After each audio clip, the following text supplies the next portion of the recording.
అంటే సత్క్రియలు అంటే ఏంటో మనము మంచి క్రియలు అని, దేవునికి సంబంధించిన క్రియలు అని చెప్పాం.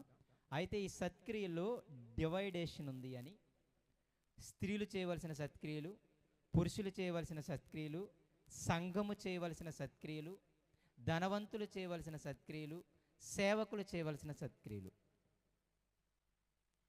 5 నిమిషాలు కూడా పట్టలేదు, 1 నిమిషంలో అయిపోయింది. అది గంట నేను చెప్పిన వాక్యము. తర్వాత స్త్రీలు సత్క్రియలు ఏంటో కొన్ని చెప్పాము, పురుషులు చేయవలసిన సత్క్రియలు ఏంటో కొన్ని చెప్పాము, సంఘముగా చేయవలసిన సత్క్రియలు ఏంటో కొన్ని చెప్పాము, ఒక సేవకుడుగా తాను చేయవలసిన సత్క్రియలు ఏంటో చెప్పాము. ఈ సత్క్రియలు యందు మనందరం కూడా ఆసక్తి కలిగి ఉండాలి అని, ఈ సత్క్రియలు చేయటానికే దేవుడు మనల్ని ఏర్పరచుకున్నాడని, పిలుచుకున్నాడు అని, జగత్తు పునాది వేయబడక మునుపే మనందరం ఏం చేయాలి అని అంట, ముందుగా సిద్ధపరిచిన సత్క్రియలను చేయుటకై ఆయన మనల్ని ఏం చేశాడంట, మనము చేసిన పని అయి ఉన్నాడు. మనల్ని ఆయన చేశాడనమాట. ఎలా చేశాడు అంటే ఆత్మ ద్వారా, సేవకుల ద్వారా ప్రేరేపించి మనలందరినీ ఏర్పరచుకొని మనలందరినీ పిలుచుకున్నాడు. అయితే అదే మాటని కొనసాగింపుగా ఒక మంచి విషయాన్ని నేను చెప్పి నేను ముగిస్తాను. అందరం కూడా ఎఫ్సి పత్రిక వద్దాం. ఎఫ్సి పత్రికలోనే ఈ సత్క్రియల గురించిన మాట ఉంటుంది 2:10లో. అయితే ఆ 2:10 యొక్క మాట అర్థం అవ్వాలి అంటే మీకు ఎఫ్సి పత్రిక మొత్తము కూడా అర్థం అవ్వాలి. దానికి ముందుగా మొదటి అధ్యాయము మీకు అర్థం అవ్వాలి. ఇంతకీ ఎఫ్సి పత్రిక మొదటి అధ్యాయం ఏముంటుంది అని అడిగితే మీరు ఏమైనా చెప్పగలరా? మీకు గుర్తున్న దానిలో ఎప్పుడైనా ఎఫ్సి పత్రిక చదివారా? మొదటి అధ్యాయం ఎఫ్సి పత్రిక మొదటి అధ్యాయం ఎప్పుడైనా చదివారా?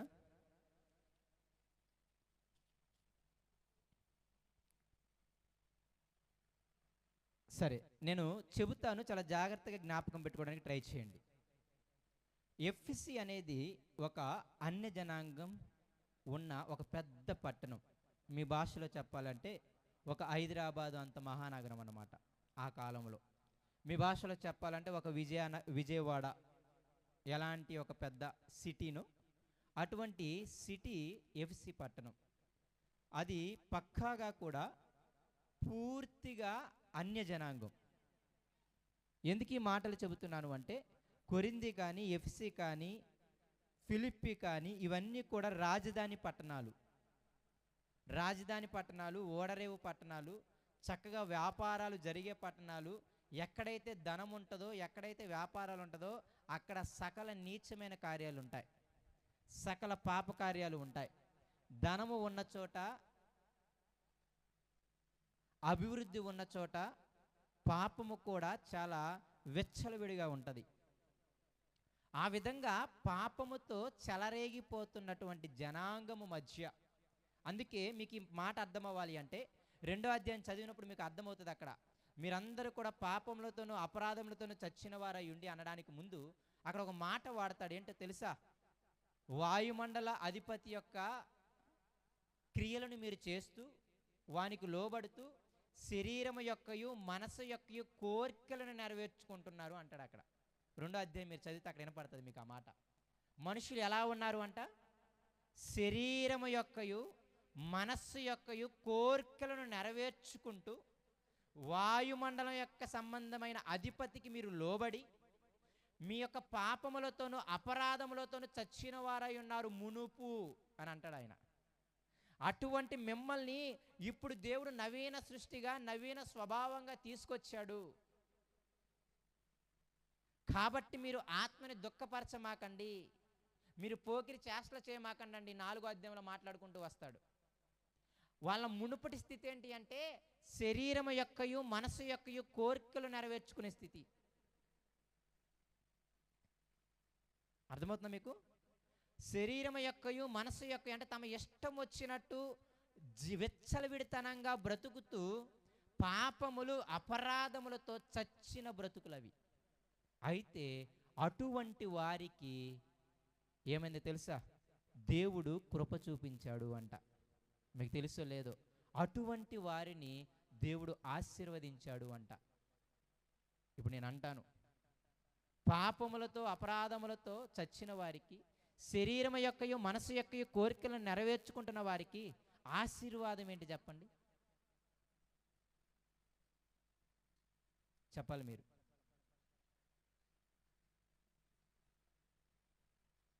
ఎఫ్సి సంఘాన్ని దేవుడు ఆశీర్వదించాడు అంట.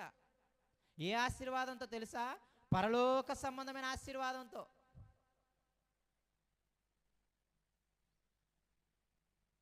రండి మీకు అర్థమవడానికి చెబుతాను. 1వ అధ్యాయము 3వ వచనము. 1వ అధ్యాయం 1వ వచనం నుండి చదువుదాం. దేవుని చిత్తం వలన క్రీస్తు యేసు అపోస్తులైన పౌలు ఎఫెసులోనున్న పరిశుద్ధులను క్రీస్తు యేసునందు విశ్వాసులైన వారికి శుభమని చెప్పి వ్రాయునది. ఎవరికంట? ఎఫెసులో ఉన్న పరిశుద్ధులను క్రీస్తు యేసునందున్న విశ్వాసులు వాళ్ళకి రాస్తున్నారు. ఇంతకుముందు వాళ్ళు ఎటువంటి వారు తెలుసా? శరీరం యొక్క మనసు యొక్క కోరికలు నెరవేర్చుకుంటూ ఉంటే వాళ్ళ దగ్గరికి రక్షణ సువార్త వచ్చినప్పుడు వాళ్ళు విని మారి ఇప్పుడు పరిశుద్ధులను యేసుక్రీస్తునందు విశ్వాసం ఉంచున్న వారే అయిపోయారంట. అర్థమవుతుందా మీకు? మీరు ఇంటికి వెళ్ళిన తర్వాత ఎఫెసీ పత్రిక చదవండి. ఈయన రాసే టయానికి వాళ్ళు పరిశుద్ధులు, ఈయన రాసే టయానికి వాళ్ళు రక్షణ సువార్తను అంగీకరించి యేసయ్యను విశ్వసించిన విశ్వాసులు. అయితే అంతకుముందు వాళ్ళ పరిస్థితి ఏంటి అంటే శరీరం యొక్కయు మనసు యొక్కయు కోరికలను నెరవేర్చుకుంటున్నవారు వాళ్ళు. అందుకే 1వ అధ్యాయము 13వ వచనం చదవండి. మీరును సత్యవాక్యమును అనగా మీ రక్షణ సువార్తను విని క్రీస్తునందు విశ్వాసముంచి వాగ్దానము చేయబడిన ఆత్మచేత ముద్రింపబడితిరి. ఏమన్నాడు చూసారా? సత్యవాక్యము అన్నాడు. అంటే ఏంటో తెలుసా? రక్షణ కలిగించే సువార్త. వాళ్ళు సత్యవాక్యాన్ని విన్నారంట. ఏంటయ్యా సత్యవాక్యము అంటే? మిమ్మల్ని రక్షించే సువార్త. అది విని యేసయ్యందు మీరేం చేశారు? విశ్వాసం ఉంచారు. కాబట్టి మీరు పరిశుద్ధులు, కాబట్టి మీరు యేసయ్యనందు విశ్వాసం ఉంచిన వారు, కాబట్టి నేను మీకు శుభము కలుగునని చెప్పి నేను రాస్తున్నాను అంటున్నాడు పౌలు గారు. రాస్తూ రాస్తూ ఏమన్నాడో ప్రారంభ మాటను చూడండి. 3వ వచనము. మన ప్రభువైన యేసుక్రీస్తు యొక్క తండ్రి యగు దేవుడు స్తుతింపబడునుగాక. సంగమా, మీ అందరికీ నేను ఒక మాట జ్ఞాపకం చేస్తూ ఉన్నాను. మన పరలోకపు తండ్రి ఉన్నాడే, ఆయన ఎప్పుడు కూడా స్తుతింపబడునుగాక. ఎందుకు స్తుతింపబడునుగాక? ఎందుకు స్తుతించాలి?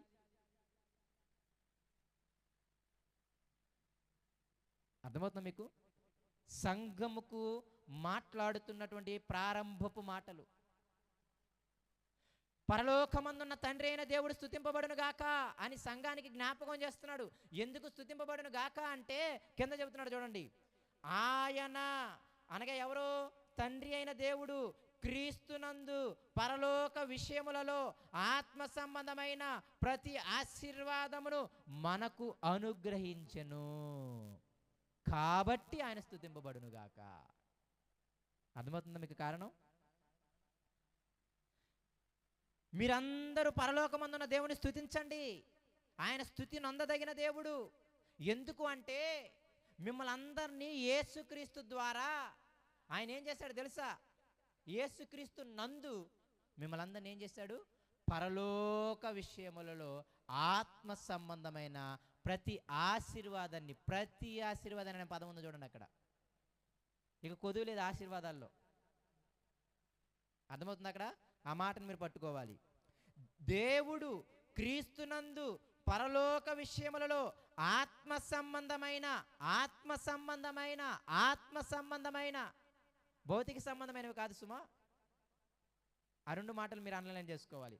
ఆత్మ సంబంధమైన ప్రతి ఆశీర్వాదము ఇంకా మళ్ళీ దాంట్లో మళ్ళీ కొదువేమి లేదు. ఆత్మ సంబంధమైన ప్రతి ఆశీర్వాదమును అనుగ్రహిస్తాను అని చెప్పలేదు ఆయన. ఏమన్నాడు తెలుసా? అనుగ్రహించేశాడు కాబట్టి స్తుతించండి అంటున్నాడు సంఘాన్ని.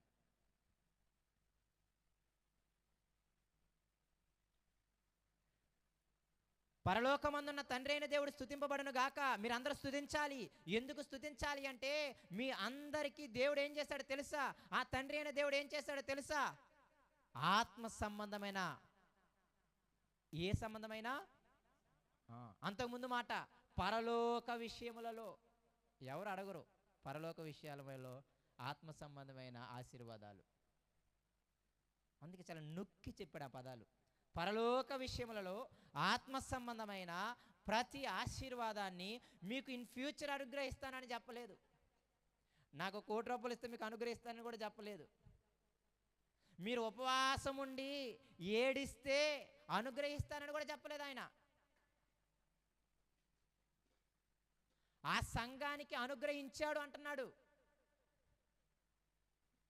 మనకొచ్చిన రక్షణ, మనకొచ్చిన ఆశీర్వాదము మన మీద ఉపవాసం ఉండి మన మీద కన్నీరు గార్చి మన నీతి క్రియల ద్వారా వచ్చింది కాదు. అందుకే 2వ అధ్యాయంలో చాలా క్లియర్గా చెప్పేస్తాడనమాట. నీ క్రియలు కాదు, ఆయన కృపయే. అవునా కదా? ఈ పత్రిక అంతా కూడా చాలా ఎక్సలెంట్ పత్రిక. ఒక దేవుని ఎరగని ప్రజలకి, కొత్తగా వచ్చిన విశ్వాసులకి, అర్థమవుతుందా?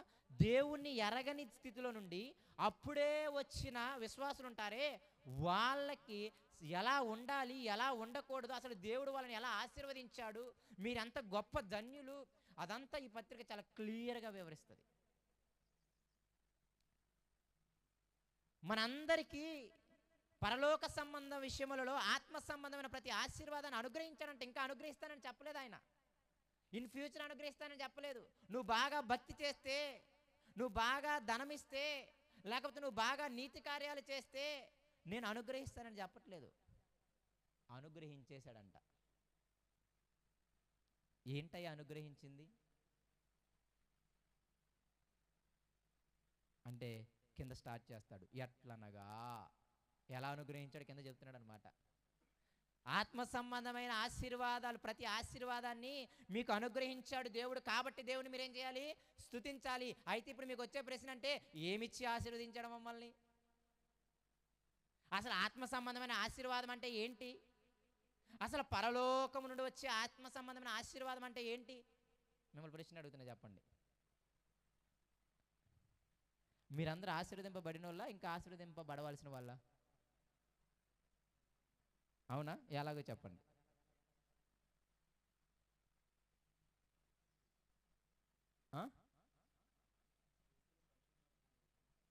ఓకే, క్రీస్తులో పరిశుద్ధాత్మను పొందుకున్నాం కదా, మంచి విషయం. ఇంకా అనయ్య తండ్రి గురించి తెలుసుకున్నాం కదా, ఇంకా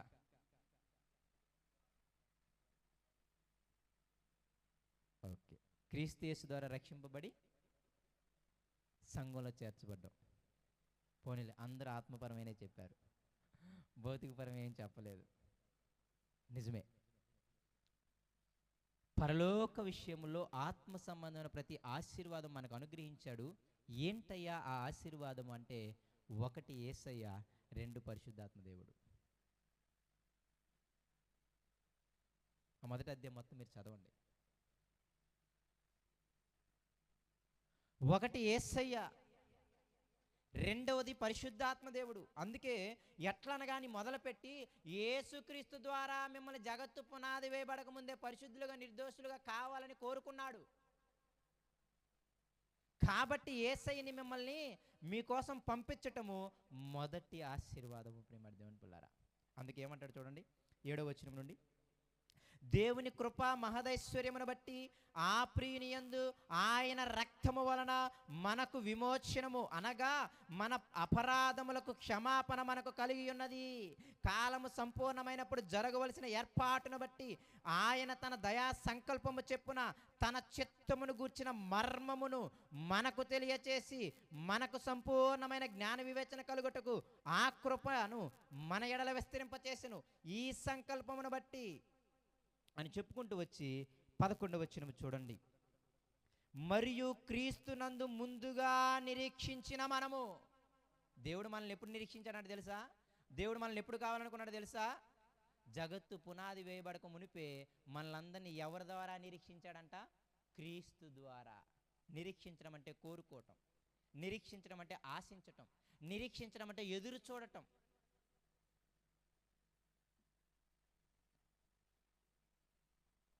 యేసయ్య ద్వారా ఈ శరీరం యొక్కయు మనసు యొక్కయు కోరికలను నెరవేర్చుకుంటూ వారి యొక్క పాపములతోనూ అపరాధములతోనూ చచ్చిన వారై ఉండి దేవుని యొక్క ఉగ్రతకి పాలవలసిన వాళ్ళందరినీ కూడా ఇదిగో యేసయ్య అనే ఒక గొర్రె పిల్లని పంపించి ఆయన రక్తము ద్వారా పాప క్షమాపణ విమోచన అనగా వారి అపరాధములకు క్షమాపణ కలగాలి అని చెప్పి ఆయన్ని పంపించాడే, అదే పరలోక విషయములలో ఆత్మ సంబంధమైన ప్రతి ఆశీర్వాదాల్లో ఒక ఆశీర్వాదం.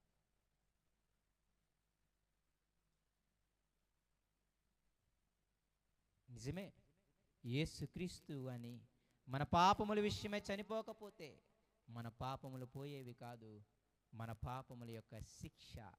అప్పుడప్పుడు యేసయ్య పరిశీలి సద్దుకెళ్తా అంటున్న మాట ఏంటి తెలుసా? మీరందరూ మీ పాపములోనే ఉండి చచ్చిపోతారు అంటాడు. ఆ మాట విన్నప్పుడు ఎంత భయంకరంగా అనిపిస్తుందో.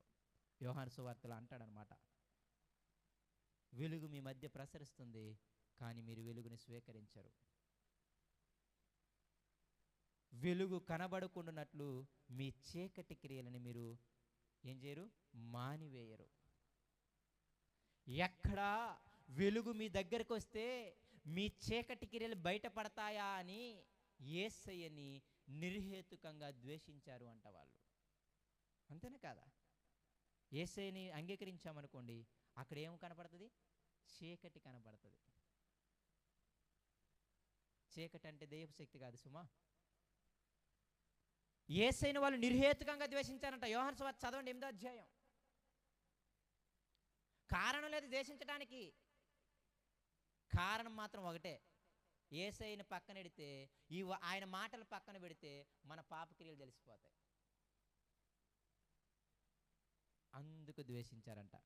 ఆయన ఎంతో తన నోటితో పలికిన కఠినమైన మాట, నాకు చదువుతున్నప్పుడల్లా అది ఎప్పటికీ మర్చిపోయిన మాట, మీరు మీ పాపములోనే ఉండి చచ్చిపోతారు అంటాడు. అసలు చాలా దౌర్భాగ్యమైన స్థితి అది.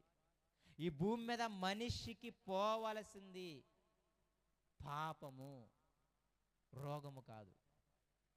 రోగము మహా అంటే చచ్చిపోయేంత వరకే, కానీ పాపము చచ్చిపోయిన తర్వాత కూడా నిన్నే అంటిపెట్టుకొని వస్తుందంట. యాకోబు పత్రికలో రాస్తాడనుకుంటా, మీ పాపాలు మీ వెనువెంటే వస్తాయి. చనిపోయిన తర్వాత వచ్చేవి రెండే, ఒకటి పాపం, రెండు నీతి క్రియలు. ఈ రెండు మన వెనువెంట వస్తాయి, ఇక ఏవి రావు.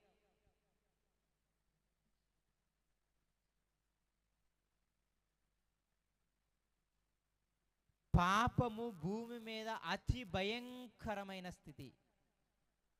ఎందుకంటే అదే మన నరకానికి వెళ్ళి యాతన పెట్టేది ఏది అంటే పాపమే. అవునా కదా? పాపము చనిపోయిన తర్వాత కూడా మనల్ని వదిలిపెట్టండి. రోగము చనిపోయిన తర్వాత వదిలేస్తుంది మనల్ని. అందుకే ఇప్పుడు చిన్నప్పుడు విన్న ఒక ప్రారంభంలో విన్న ఒక అంశం గుర్తుండేదన్నమాట. క్రైస్తవుడికి పోవాల్సింది పాపమా రోగమా అని. ఇప్పుడు టాపిక్ గుర్తొస్తుంది అనమాట నాకు. రోగం కాదు, పాపం. దానికి ఎగ్జాంపుల్ కూడా చెప్పాడనమాట. దరిద్రుడైన లాజరు, ధనవంతుడు. పరలోకానికి రోగం ఆటంకం కాదు, పరలోకానికి రోగం ఆటంకం కాదు, కానీ పరలోకానికి పాపం ఆటంకం. దేవుడు నీ స్వరం వినటానికి, ఆయన నిన్ను చూడటానికి నీ రోగం ఆటంకం కాదు, కానీ నీ పాపాలు నీ దోషాలు ఉన్నాయే ఆయన్ని చూడటానికి, ఆయన నీ స్వరం వినపడకుండా ఉండడానికి ఆటంకంగా అడ్డు గోడలుగా ఉంటాయి. పక్షవాయువు గలవాన్ని తీసుకుని వస్తే నీ పాపాలు క్షమింపబడని లేచి వెళ్ళిపో అన్నాడు అన్నమాట మంచం ఎత్తుకొని. వాళ్ళేమో అంటే ఎందుకు ఆ మాట చదివినప్పుడు మీరు అర్థం చేసుకోవాల్సింది ఏంటి తెలుసా? అక్కడ కూడా అర్థం చేసుకోవాలి మీరు. రోగంతో వచ్చాడు వాడు, కూడా రోగం పోతే చాలనుకునే ఉద్దేశంతో వచ్చి ఉంటాడు. కానీ ఆ వాడికి కానీ అత్యాసక్తితో తీసుకొని ఆ పెంకులు విప్పి దింపిన వాళ్ళందరికీ కానీ అర్థం అవ్వాల్సింది ఏంటంటే, ఈ రోగం కాదు పోవాల్సింది, దీనికంటే ముందు పోవాల్సింది పాపం. ఆ సందర్భం రాయబడింది అందుకు. వాళ్ళు అత్యాసక్తితో జనము ఖాళీ లేకపోతే పైన పెంకులు విప్పి మరి మంచంతో దింపారంట వాళ్ళు. నా పట్ల మీరు ఎంత ఆసక్తి ఉంచారు కదా, నా పట్ల మీరు ఎంత విశ్వాసం ఉంచారు కదా, అయితే మీరు మీరు ఉంచాల్సిన విశ్వాసము, మీరు ఉంచాల్సిన ఆసక్తి నేను తీసే రోగాల మీద కాదు, నేను తీసివేయగలిగిన పాపాల మీద. అందుకే పరిశీలిత చాలా క్లియర్ కట్గా అంటాడు, మనుష్య కుమారునికి భూమి మీద పాపాలను క్షమించే అధికారం ఉంది అని. ఆ సందర్భం చాలా ఎక్సలెంట్ సందర్భం అనమాట. అక్కడ కనపడేది ఏంటంటే రోగము కాదు, అక్కడ కనపడేది పాపము.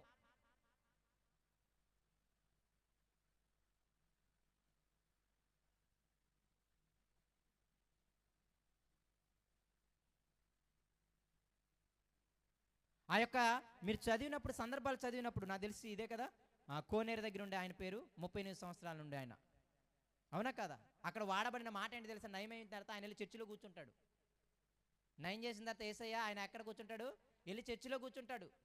అప్పుడు యేసయ్య ఆ చర్చికి వస్తాడు, అప్పుడు అతను చూస్తాడు. అప్పుడు యేసయ్య ఆయన అన్న మాట ఏంటి తెలుసా, మరి ఎక్కువ కీడు జరగకుండాటకు నువ్వు పాపం చేయకు అంటాడు. 38 సంవత్సరాలు సచ్చావు నువ్వు,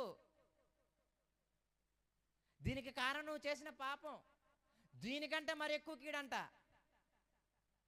అంటే 39 సంవత్సరాలు, 40 సంవత్సరాలు, 60 సంవత్సరాలు అనుభవించాలి మేము ఇంకొంచెం పాపం చేస్తే. మీకు అర్థమవుతుందా? ఆ పదాలన్నీ కూడా ఏమి ఇంటెన్సిటీ చెప్తున్నాయి అంటే, పాపము చాలా భయంకరమైంది, పాపము తీసేవాడు గొప్పోడు. ఎందుకు ఇంత చెప్తున్నాను తెలుసా, ఎందుకు అది ఆశీర్వాదం మీకు అర్థమవ్వాలి, అది నా బాధ. యేసయ్య మనకు ఆశీర్వాదమా? నిజమే, అంతకు మించిన ఆశీర్వాదం లేదు భూమి మీద. ధనం నువ్వు కాకపోతే ఇంకొకటి ఇస్తాడు, ఆడు కాకపోతే ఇంకొకటి ఇస్తాడు. పెళ్లి చేసుకోవడానికి పిల్లని బాబుని వాళ్ళు కాకపోతే ఇంకో ఫ్యామిలీ ఇస్తుంది, ఇంకో బాబుని కాకపోతే ఇంకో ఫ్యామిలీ ఇస్తారు, ఈ ఊరోళ్ళు కాకపోతే ఇంకొక ఊరోళ్ళు ఇస్తారు, అవునా కదా? నీ ఆరోగ్యం ఈ ఊర్లో నయమైపోతే ఇంకో ఊర్లో నయమైతే, ఇంకో ఊర్లో కాకపోతే ఇంకో ఊర్లో నయమైపోద్ది. కానీ మీకు తెలియని విషయం ఏంటంటే, మీ పాపము నయం చేసే వ్యక్తి కానీ, మీ పాపము నయం చేసే పర్సన్ ఈ భూమి మీద ఎక్కడ లేడు. అందుకు యేసయ్య ఆశీర్వాదం. పౌలుకు బుర్రలేక కాదు చెప్పేది ఆయన, పరలోక విషయముల్లో ఆత్మ సంబంధమైన ప్రతి ఆశీర్వాదాన్ని మీకు అనుగ్రహించాడయ్యా. కాబట్టి మీరు దేవుని ఏం చేయాలి తెలుసా, ఎల్లవేళలా స్తుతించాలి. మిమ్మల్ని అడుగుతాను ఎప్పుడన్నా, యేసయ్యని నా పాపముల కోసం చంపివేశావా? ఇంత భయంకరమైన శిక్షలు, రోగాలు ఇవన్నీ అనుభవించడానికి పాపం కదా, ఆ పాపం నుండి నన్ను విడిపించావా అని ఎప్పుడన్నా దేవుణ్ణి మీరు స్తుతించగలిగారా? చాలా తక్కువ కనపడతారు. ఇంటిని బట్టో, ధనాన్ని బట్టో, ఉద్యోగాన్ని బట్టో, ఆరోగ్యాన్ని బట్టో,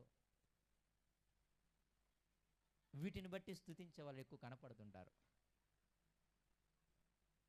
అప్పుడప్పుడు సాక్ష్యాలు చెప్పేటప్పుడు అనిపిస్తూ ఉంటుంది అనమాట, అందరూ ఇలా చెబుతారు కానీ నేను ఏకాంతంగా వాక్యం చదువుకుంటున్నప్పుడు, ఏకాంతంగా ప్రార్థన చేసుకుంటున్నప్పుడు, అసలు దేవుడు నాతో ఇలా మాట్లాడాడు, నా పాపాలు ఇలా ఒప్పించాడు, అసలు ఈ మాట నన్ను చాలా ఆదరణ కలిగించింది, ఈ మాట నన్ను చాలా బలపరిచింది అని సాక్ష్యం చెప్పే వాళ్ళని మ్యాక్సిమం చూడం మనం.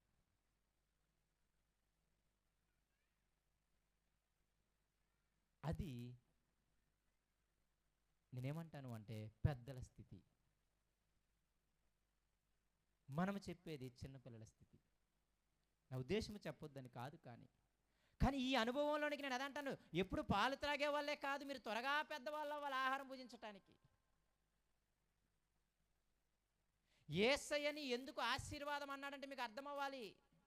ఈ భూమి మీద అన్ని శ్రమలకి, అన్ని యొక్క బాధలకి, అన్ని రోగాలకి,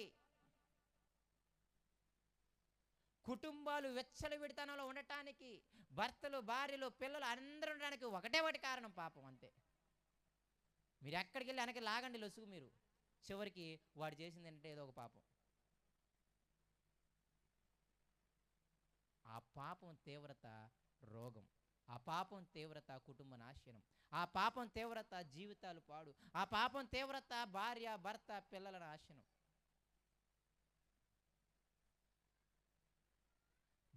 మీద అత్యంత భయంకరమైన పాపం అయితే దాన్ని తీసేవాడు అత్యంత గొప్పవాడు, దాన్ని పోగొట్టుకున్నాడు అత్యంత గొప్పవాడు. ఎందుకు ఈ మాట అంటున్నానంటే పౌలుకి తెలుసు అది నిజంగా ఆశీర్వాదమే అని. యేసయ్య నిజంగా ఆశీర్వాదం. మన పాపాలకు విమోచన, మన అపరాధాలకు విమోచన, మన బానిసత్వానికి విమోచన, మన అశాంతికి విమోచన, మన చింతకి విమోచన. వీటన్నిటి వెనక కారణం పాపమే, అంతకుమించి ఏముండదు మీకు. కాబట్టి నేను చాలా క్లియర్గా చెప్పగలను, పరలోక విషయముల్లో ఆత్మ సంబంధమైన ప్రతి ఆశీర్వాదము మనకు అనుగ్రహించాడు. అందులో అతి ప్రాముఖ్యమైనది యేసయ్య. యేసయ్య యేసయ్యే. మీరు అందుకే యేసే సందర్భాలు మీరు చూస్తూ ఉండండి, అపోస్తుల సందర్భాలు మీరు చూస్తూ ఉండండి. వాళ్ళు చేసేదంతా పాపాన్ని తీసివేసుకోవటం. ఆ సందర్భాలు మీకు స్వస్థతల సందర్భాలన్నిటి వెనక ఉద్దేశం అది. 38 సంవత్సరాలు ఏకాకిలాగా బ్రతికావు కోనేరు దగ్గర. నీకు భర్త ఉన్న, భార్య ఉందో లేదో తెలీదు, పిల్లలు ఉన్నారో తెలీదు, తల్లిదండ్రులు ఉన్నారో లేదో తెలీదు. భూమి మీద ఎవడు లేకుండా మాత్రం ఎవడు రాడు, అవునా కదా? అప్పుడప్పుడు ఆలోచిస్తే అనిపిస్తూ ఉంటుంది, అరే 38 సంవత్సరాలుగా కోనేరు దగ్గర ఉంటే వాడిని ముంచేవాడు ఒక్కడూ లేడు. ఆయనంతటా ఆయన ఇళ్ళలోపు ఎవడొకడు మునిగేస్తున్నాడు. అలా 38 సంవత్సరాల నుండి ఎదురు చూస్తున్నాడంట. వాళ్ళని కన్న తల్లిదండ్రులు ఎవరు లేరంటావా? ఒకవేళ 38 సంవత్సరాలు ఎదురు చూస్తున్నాడంటే అంతకుముందు ఎంతో ఒక 10 సంవత్సరాలు వేసుకో, లేకపోతే అంతకుముందు ఒక 20 సంవత్సరాలు వేసుకో, అంతకుముందు ఒక 30 సంవత్సరాలు వేసుకో. పెళ్ళైతే భార్య నుండి ఉంటుందిగా. ఒక 40 సంవత్సరాలు వేసుకో, బిడ్డల నుండి ఉంటారుగా. మరి ఏకాకిలాగా ఎవ్వడు దింపేవాడు లేక ఎందుకున్నాడు చెప్పండి? దానికి కారణం ఏంటి చెప్పండి?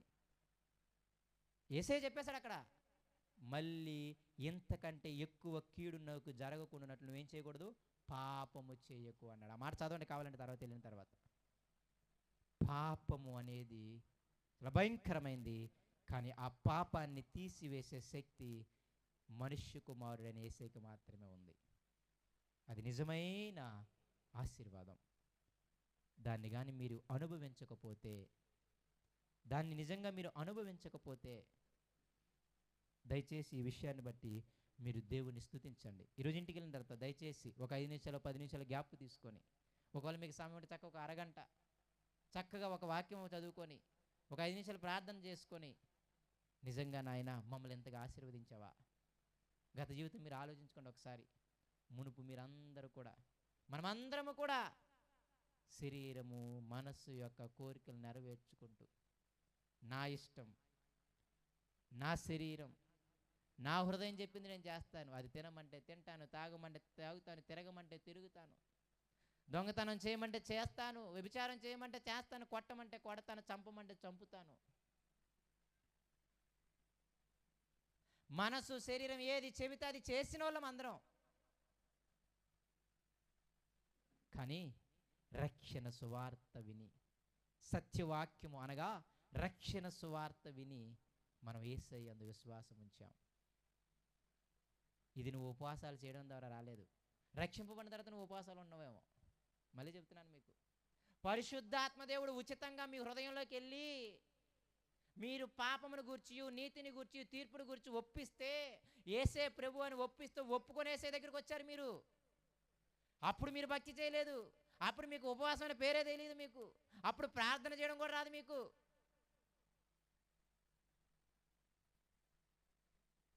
చెప్పే వ్యక్తిలో పరిశుద్ధాత్మ దేవుడు ఉండి, వినే నీలో పరిశుద్ధాత్మ దేవుడు ఉండి ఏం చేస్తాడు తెలుసా? నిన్ను పాపమును గూర్చి, నీతిని గూర్చి, తీర్పును గూర్చి చెబుతా ఉంటే, అర్థం చేయిస్తూ ఉంటే నీకు పశ్చాత్తాపం వచ్చి యేసే ప్రభు అని ఒప్పుకున్నావు అన్నమాట. కొరింథీ పత్రిక 12వ అధ్యాయం చదవండి. పరిశుద్ధాత్మ ద్వారా తప్ప ఎవ్వడు కూడా ఆయన ప్రభు అని చెప్పలేడు. మీ బలం అనుకుంటున్నారేమో, మీ జ్ఞానం అనుకుంటున్నారేమో, మీ క్రియలు అనుకుంటున్నారేమో. లేదు లేదు, కేవలము పరిశుద్ధాత్మ ద్వారా మాత్రమే ఆయన ప్రభు అని మనం ఒప్పుకోగలం. అందుకే పేతురుతో అడిగి ఏమన్నాడు తెలుసా? పేతురు, ఏమనుకుంటున్నావు నువ్వు నన్ను అంటే? నువ్వు సర్వోన్నతుడైన దేవుని కుమారుడు అంటే, బా నువ్వక్కడివే బాగా జ్ఞానం కలిగినోడివి, వీళ్ళంతా బుర్రలు లేని వాళ్ళు అనలేదు ఆయన. ఇది నీకు తెలియజేసింది ఎవరో తెలుసా? పరలోకమందున్న తండ్రి పరిశుద్ధాత్మని నీలో ఉంచి నీకు తెలియజేస్తే తప్ప నేను సర్వోన్నతుడైన దేవుని కుమారుడని నువ్వు ఒప్పుకోవు. అందుకే ఎఫ్సి 2 చాలా క్లియర్ కొట్టేసేది ఒక మాటలో, మీ క్రియలు కాదు, కేవలం ఆయన కృపే, కేవలం ఆయన వరం అంతే. చాలా బ్యూటిఫుల్ పత్రిక అనమాట ఎఫ్సి. అప్పుడే విశ్వాసంలోనికి వచ్చిన వారు, ప్రత్యేకంగా దేవుణ్ణి ఎరగకుండా విశ్వాసంలోకి వచ్చిన వాళ్ళు ఎలా ఉండాలో, ఎలా ఉండకూడదో, అసలు వాళ్ళు ఎలాగ ఆశీర్వదింపబడ్డారో, అసలు మీరు ఎంత గొప్పోలో తెలుసా? మీరు ఎంత గొప్ప ఆశీర్వాదాన్ని పొందుకున్నారో తెలుసా? ఈ లోకంలో లేని వారికి యేసయ్య మీకు వచ్చాడు, ఈ లోకంలో లేని పరిశుద్ధాత్మ మీ హృదయంలోకి వచ్చాడు. రెండోది తర్వాత చూద్దాం. కానీ నా మట్టుకు నేను ఈరోజు చెప్పేది ఏంటంటే, మీరు ఆనందంతో వెళ్ళండి, ఇంటికి వెళ్ళినంత ఆరాధించండి దేవుణ్ణి. ఆరాధన అంటే మైకు పట్టుకున్నప్పుడే కాదు సుమా, ఏకాంతంగా కూర్చొని బైబిల్ చేత పట్టుకొని చదివినగలిగినంతసేపు చదవటం, ప్రార్థించగలిగినంతసేపు ప్రార్థించటం, ఆ చదివిన దాన్ని అర్థం చేసిన దాన్ని బట్టి దేవుని స్తుతిస్తూ ఆనందముతో ఉప్పొంగాలి మనకు. బైబిల్ సిచ్యువేషన్ అని మీరు ఆలోచించండి. పాపం తీసేశాడు మన పాపాలు, కాబట్టి దయచేసి ఆయన స్తుతించడాన్ని నేర్చుకోండి. దేవుడు చిన్న మాట దీవించును గాక. చిన్న ప్రార్థన చేసుకుంది కళ్ళు మూసుకుంటే. పరిశుద్ధుడా, ప్రేమ కలిగిన మా తండ్రి, మరొకసారి నీకు వందనాలు నాయన. ఎంత గొప్ప